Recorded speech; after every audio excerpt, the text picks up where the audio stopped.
Oi pessoal, tudo bem? Hoje eu vou falar para vocês sobre a FIV, a fertilização in vitro. Então vamos lá, vou falar em detalhes sobre essa técnica. É uma técnica de reprodução assistida para casais que estão com problemas para engravidar naturalmente, como por exemplo com trompas obstruídas, com as duas trompas obstruídas você não consegue engravidar naturalmente. Quando existe um fator masculino mais grave, quando existe uma baixa reserva ovariana. Ou, por exemplo, quando a mulher está há muitos anos tentando, que chama infertilidade sem causa aparente, não detectou o problema, mas não engravida, fez até uma inseminação artificial e não deu certo, então vai para FIV. Ok. Gente, vamos lá. Como ela funciona? Então você escolhe seu médico, é muito importante, escolhe um médico que você gosta. Eu fui em 3 médicos antes de escolher. Você tem que ter uma boa vibração, uma empatia com o seu médico. Eu indico vocês estudarem um pouco sobre o assunto antes, para você saber o que você está fazendo, tá? Saber, entender um pouco do assunto. Bom, então, lá, decidiu fazer. Primeira coisa, a mulher tem que tomar indutores de ovulação, que são via subcutânea, são injeções na barriga. Então você vai lá no médico, lá naquele dia certo que ele vai te indicar para fazer a ultrassom. Antes de iniciar as induções de ovulações, você vai lá, faz uma ultrassom, ele vai falar: ah, tem tantos folículos, tá no dia certo, ok. Começa a tomar o remédio. Daí você compra lá os remédios, ou você, lá no meu caso podia comprar na minha clínica, podia comprar fora. Os remédios, gente, varia, não são sempre os mesmos, depende da mulher, depende da sua idade, depende de vários fatores. E às vezes tem mulher que precisa de mais, tem mulher que precisa de menos. Então você vai lá, ele fala: hoje você inicia os remédios. Então eu tomei durante 10 dias seguidos, todo dia às 10 da noite, tem que ser em ponto. Então eu chegava em casa, meu marido aplicava pra mim. Dói, gente. Dói um pouquinho, é meio chatinho. Tem alguns que não dói, tem um tipo de remédio que era uma canetinha, que a agulha é bem fininha, não doía quase nada, não doía nada praticamente. E tinha uns outros que era uma injeçãozinha, que era mais chatinho de aplicar. Teve dia que eu tive que tomar, em um dia só tive que tomar 3 injeções. Teve os outros dias foi uma só, então depende da mulher. Tá, e assim mais ou menos de 3 em 3 dias você vai lá na clínica para fazer ultrassom para ver se os seus folículos estão crescendo corretamente.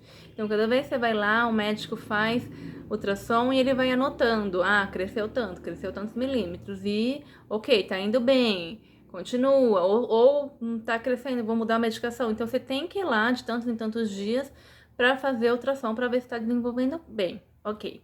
No 10º dia, ele olha e fala: ok, você vai tomar um remédio lá, eu não lembro, gente, os nomes, pra ovular. Chegou no limite certo, chegou no tamanho ok, então você vai tomar que é a última injeção para ovular. Então, 10 horas em ponto, você vai lá e toma a última injeção. E 24 horas depois, se não me engano, já tá tudo marcadinho lá na clínica, você vai lá para retirada dos óvulos. Então, você vai lá junto com o seu parceiro. O seu parceiro vai fazer a doação do esperma, através da masturbação mesmo, e você vai fazer a retirada dos óvulos.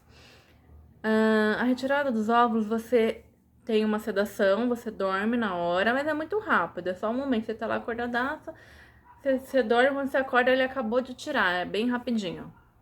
Não dói nada, é super tranquilo. Então ele tira os óvulos, você vai pra casa. E aí? Aí começa a parte dos embriologistas lá no laboratório. Eles vão ver quantos folículos você teve. Esses folículos têm que virar óvulos. E desses óvulos eles têm que virar óvulos maduros. Então tudo isso vai afunilando. Você tem tantos folículos, diminui um pouquinho para óvulos. Depois diminui para óvulos maduros. Então se 10 vai caindo para 9, vai caindo para 8. Depende da mulher. Ele vai pegar os melhores espermas, vai colocar um em cada óvulo maduro e vai colocar lá numa estufinha, creio eu, e vai esperar para ver se vai virar embrião. E isso a clínica vai te passando, no meu caso, ela me passou através de WhatsApp todas as novidades. Então ela vai falando o D1, que é o primeiro dia, né? Então a gente vai acompanhando do D1 ao D5. O D1 vai falar: ah, você teve tantos óvulos maduros. Depois no D2, tantos embriões. No D3, e ele vai falando. Então, mais ou menos D3, ela fala quantos embriões geraram. E depois desses embriões tem que virar blastocisto, porque tem casos que viram embriões, só que depois os embriões param de se desenvolver e não viram blastocistos. Então, até o D5, às vezes no máximo D6, dá pra esperar, tem que virar blastocisto.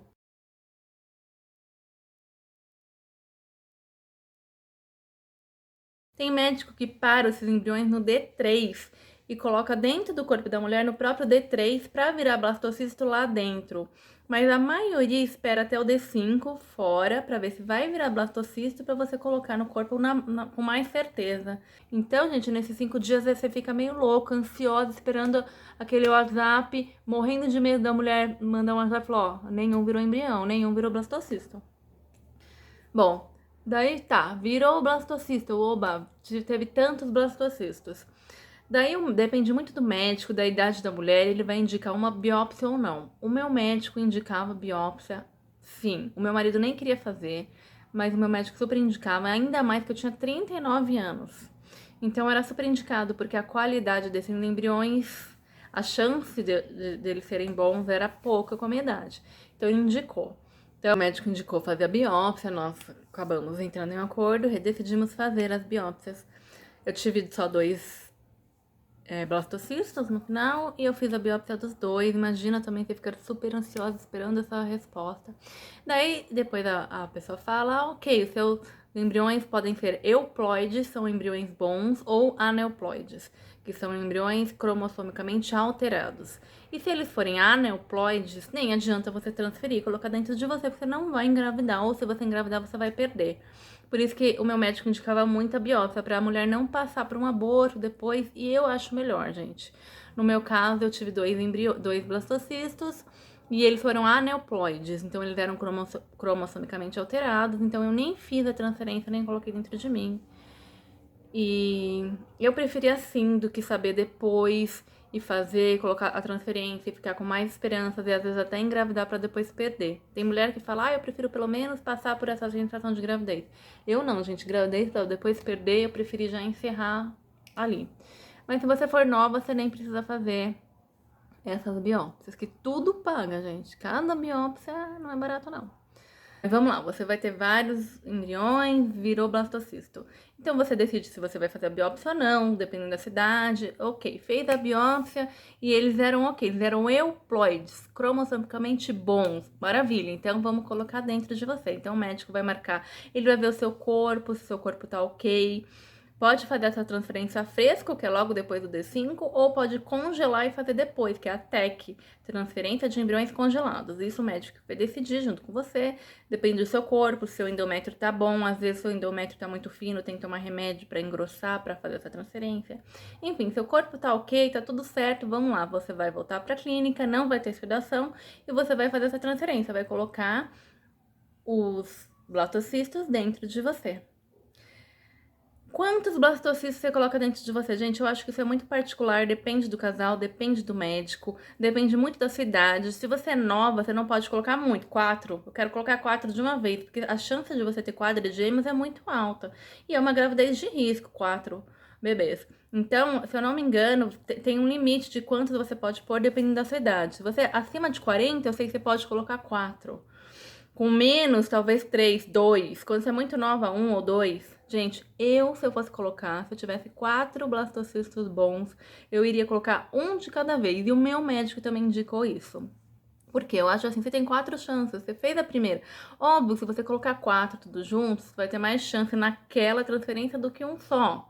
Mas eu vou ter 4 chances depois. Se de repente o meu corpo não estava preparado, se deu algum problema, eu não sei. Naquela eu perco os 4 se eu coloquei 4 de uma vez. E você tem uma chance, mesmo que seja mais velho, você tem uma chance de pegar e ter gêmeos, trigêmeos. Eu não queria ter gêmeos. Então eu colocaria um por vez. Não deu certo, eu vou pro segundo, vou pro terceiro, vou pro quarto. Eu colocaria uma de cada vez, mas isso é muito particular de cada casal, conversar com seu médico e decidir quantos você vai colocar. Gente, fez a transferência, colocou, vai para casa, depois de 12 dias, faz o teste de gravidez para ver se deu certo ou não. Bom, vamos falar, resumindo, gente, essa é a FIV, vou falar um pouquinho de valores para vocês. Os valores dependem, óbvio, de cada clínica, de cidade, vários fatores, até da medicação. Eu paguei, gente, o meu foram 22 mil reais, a minha FIV, tá? A FIV com a medicação foi 22 mil reais. Mas tem algumas coisinhas antes, né, gente? Por exemplo, vitamina. É muito importante você tomar vitamina um pouco antes. A alimentação até é importante. Depois eu vou fazer um outro vídeo falando sobre a alimentação para a FIV. Então essas vitaminas não foram baratas. Exames, meu marido teve que fazer um exame, um espermograma lá super complexo, que foram R$700 e nenhum convênio cobria. Pelo menos o meu não cobria. Eu tive que fazer muitos exames, gente, muitos exames para FIV. E alguns não cobriram, então mais um dinheirinho. A biópsia dos embriões é a parte desses 22 mil. Cada embrião foi R$800 por embrião. Você não é obrigada a fazer. Se você falar pro seu médico, eu não quero fazer nenhuma biópsia, não faz. Gente, quais são as chances da fertilização in vitro dar certo? Mais ou menos uns 40%. Então você pensa, caramba, eu tô pagando caro, eu tô fazendo tudo isso só pra só 40%? Mas é, gente, 40%. É maior do que a inseminação artificial, que é 20% mais ou menos, mas ainda é pouco, 40%. E o que depende desse sucesso? A idade da mulher, a qualidade do embrião. Tudo isso depende muito. Então, quanto mais nova, infelizmente a idade nos atrapalha. Então, quanto mais nova é a mulher, para fertilização in vitro, para gravidez espontânea, para inseminação artificial, mais chances ela tem para tudo. Por isso que eu falo, gente, não esperem. Mulherada aí, a gente tem mania de querer esperar o melhor momento financeiro, o melhor momento profissional. E a gente, só que infelizmente nós temos prazo de validade. Então, mulheres, não esperem muito. Gente, acho que é isso que eu tinha para falar para vocês. Qualquer dúvida, pode deixar nos comentários que eu vou ter o maior prazer de responder, tá bom? Muito boa sorte para todas. Esse processo não é fácil, principalmente para a mulher. A mulher fica num psicológico abalado, fica ansiosa. Vou gravar um outro vídeo só falando sobre o psicológico, não é fácil. Mas fiquem com calma, sejam fortes que vai dar certo. Boa sorte para todo mundo. Um beijão.